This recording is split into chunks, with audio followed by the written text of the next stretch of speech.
નમસ્કાર. આજના આ ગહન વિશ્લેષણમાં સ્વાગત છે. આજે આપણે ફેબ્રુઆરી 1974ના ઐતિહાસિક અખંડ જ્યોતિ સાહિત્યના પાના ઉથલાવીશું. આ પ્રસ્તુતિમાં આપણે વિચાર ક્રાંતિની એ અદ્ભુત સફર ખેડવાના છીએ જે સમજાવે છે કે માત્ર ઉચ્ચ વિચારોના બળથી આખા યુગનું નવનિર્માણ કેવી રીતે થઈ શકે. તો ચાલો સીધા જ આ યાત્રામાં ડૂબકી લગાવીએ. આ પ્રસ્તુતિમાં મુખ્યત્વે 4 સ્તંભો છે: જ્ઞાન અને જીવનની કસોટી, આત્મા અને યથાર્થવાદ, સમાજ અને જીવન વ્યવસ્થાપન, અને છેલ્લે અંતિમ આત્મ ઉત્કર્ષ તરફની યાત્રા. આ આખું સાહિત્ય કોઈ સામાન્ય પુસ્તકોનો સંગ્રહ નથી, પણ એક પ્રોપર રોડમેપ છે. એક એવો નકશો જે માનવ મનને પાયાના જ્ઞાનથી લઈને આધ્યાત્મિકતાના સર્વોચ્ચ શિખર સુધી લઈ જાય છે. તો ચાલો આપણા પહેલા પડાવથી શરૂઆત કરીએ: જ્ઞાન અને જીવનની કસોટી. અહીં આખી વાત માનવ બુદ્ધિના સંતુલન પર કેન્દ્રિત છે. હવે જુઓ, અહીં એક બહુ જ રસપ્રદ બાબત છે.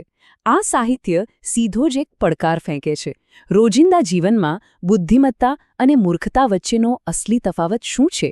આપણે માત્ર માહિતી ભેગી કરી રહ્યા છીએ કે પછી ખરા અર્થમાં ડહાપણ કેળવી રહ્યા છીએ? આ જ તો માનવ ક્ષમતાની સાચી કસોટી છે. અને અહીં એક બહુ જ ગંભીર ચેતવણી આપવામાં આવી છે. જરા વિચારો, નિરંકુશ બુદ્ધિવાદ આપણો સર્વનાશ કરીને જ રહેશે. આનો સીધો અર્થ એ છે કે જો આપણા બૌદ્ધિક વિકાસમાં નૈતિકતા કે મૂલ્યો ન હોય તો તે આખરે માનવતાના પતનનું જ કારણ બનશે. એકદમ સચોટ વાત છે, ખરું ને? આ વિધાન આજના આધુનિક સમયના વિરોધાભાસને કેટલી સુંદર રીતે રજૂ કરે છે. આકાશ પર વિજય, પરંતુ હૃદયના આકાશમાં પરાજય. આપણે અંતરિક્ષ પર તો ભૌતિક વિજય મેળવી લીધો છે, પણ હૃદયની વિશાળતાની વાત આવે ત્યાં હજુ પણ હારેલા જ છીએ. ભૌતિક સિદ્ધિઓ કરતાં આંતરિક પ્રકાશ કેટલો જરૂરી છે તે આ સમજાવે છે. બુદ્ધિની વાત થઈ ગઈ. હવે ચાલો થોડા વધુ ઊંડા ઉતરીએ. આપણો બીજો વિભાગ છે આત્મા અને યથાર્થવાદ. અહીં આંતરિક શક્તિના વિકાસની વાત છે. અહીં એક અત્યંત મૂળભૂત સત્ય સમજાવવામાં આવ્યું છે. આ પ્રસ્તુતિ સ્પષ્ટ કરે છે કે ભૌતિક શરીર અને શાશ્વત આત્મા વચ્ચેના ગહન તફાવતને માત્ર જાણવાનો નથી, પણ તેને પૂરેપૂરી રીતે સ્વીકારવાનો છે. આ સ્વીકૃતિ જ સૌથી મોટો આધ્યાત્મિક બદલાવ લાવે છે. આંતરિક શક્તિ કેળવવા માટે અહીં એકદમ સ્પષ્ટ અને વ્યવહારિક રૂપરેખા છે. બસ આ 4 પગલાં અપનાવવાના છે. યથાર્થવાદી બનો. સંકલ્પ બળને એકદમ પ્રખર કરો. પરાવલંબન એટલે કે બીજા પરની નિર્ભરતા સાવ છોડી દો અને સંપૂર્ણ સ્વાવલંબન અપનાવો. આ જ આધ્યાત્મિક મજબૂતીનો અસલી પાયો છે. પછી એક અદ્ભુત દાર્શનિક પ્રશ્ન સામે આવે છે: શું જીવન સત્તા માત્ર જડ પ્રકૃતિની પ્રતિક્રિયા છે? ખરેખર આ વિચારવા જેવો છે. આ આપણને ખાતરી આપે છે કે આપણી અંદરની જીવન શક્તિ કોઈ સામાન્ય યાંત્રિક પ્રક્રિયા નથી, પરંતુ એ ખૂબ જ ગહન અને જીવંત ઊર્જા છે. તો આંતરિક મજબૂતી તો આવી ગઈ. હવે બહારની દુનિયા તરફ વળીએ. આપણો ત્રીજો વિભાગ છે સમાજ અને જીવન વ્યવસ્થાપન. અહીં સામાજિક પરિવર્તન માટેના સાહિત્યની વાત છે. અને આ સાહિત્યનો વ્યાપ જોતાં જ આશ્ચર્ય થાય છે. પારિવારિક સંબંધોની ગૂંચવણો હોય, સમાજ સુધારણા હોય, મહિલાઓ અને યુવાનોનું સશક્તિકરણ હોય કે પછી સ્વાસ્થ્યની વાત હોય, આ તમામ પાસાઓ પર આમાં એકદમ સચોટ માર્ગદર્શન છે. આખું વ્યવહારિક જીવન વ્યવસ્થાપન અહીં આવરી લેવાયું છે. અહીં એક બહુ જ સરસ વાત કહેવાય છે કે માત્ર સંપન્નતા જ નહીં, શાલીનતા પણ વધારવી જોઈએ. સાચી પ્રગતિ કંઈ માત્ર બેંક બેલેન્સ વધારવામાં થોડી છે. ભૌતિક વિકાસ થાય તે સારું છે, પણ સાથે માનવીય ગરિમા અને વિવેકનું સિંચન થવું પણ એટલું જ જરૂરી છે. આ જ તો સાચા સમાજનું ઘરેણું છે.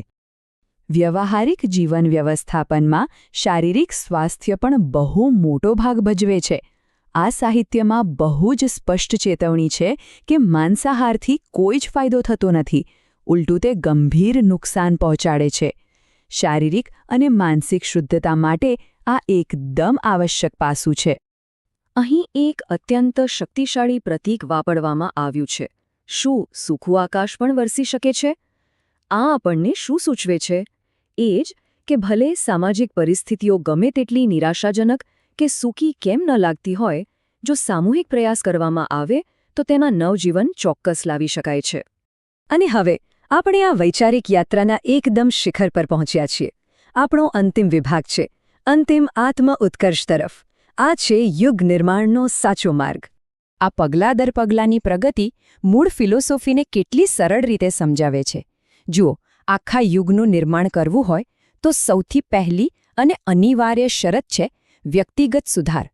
આપણે બદલાઈશું તો સમાજ બદલાશે, અને સમાજ બદલાશે ત્યારે જ એક નવા યુગનું નિર્માણ થશે. અને આ વ્યક્તિગત પરિવર્તનના એકદમ સર્વોચ્ચ શિખર પર શું છે? ધ્યાનયોગ. તેને અંતિમ આત્મ-ઉત્કર્ષની સાધના તરીકે વ્યાખ્યાયિત કરવામાં આવી છે. પોતાની જાતને જાણવાનો અને આધ્યાત્મિક ઉન્નતિનો આનાથી પ્રબળ કોઈ માર્ગ નથી. અહીં એક અત્યંત ઊંડો આશાવાદ છલકાય છે. આ વિચારધારા આપણને એક વચન આપે છે કે નવો સ્વર્ગલોક બનશે અને ત્યાં જવાનો રસ્તો પણ, એટલે કે એક નવો અને ઉન્નત યુગ ચોક્કસ આવશે.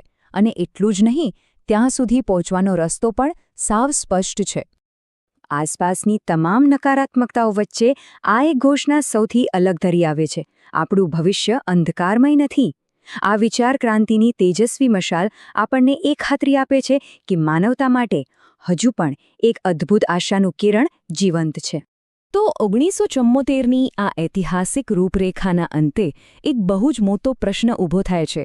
જ્ઞાનથી લઈને યુગ નિર્માણ સુધીની આ વિચાર ક્રાંતિ શું આપણે આપણા આજના જીવનમાં ઉતારી શકીશું? આ માત્ર કેટલાક વિચારો નથી, પણ કંઈક કરી છૂટવાનું એક આહ્વાન છે. તો ચાલો જ્ઞાનની આ જ્યોતને આમ જ પ્રજ્વલિત રાખીએ. આ ગહેન વિશ્લેષણમાં જોડાવા બદલ આભાર.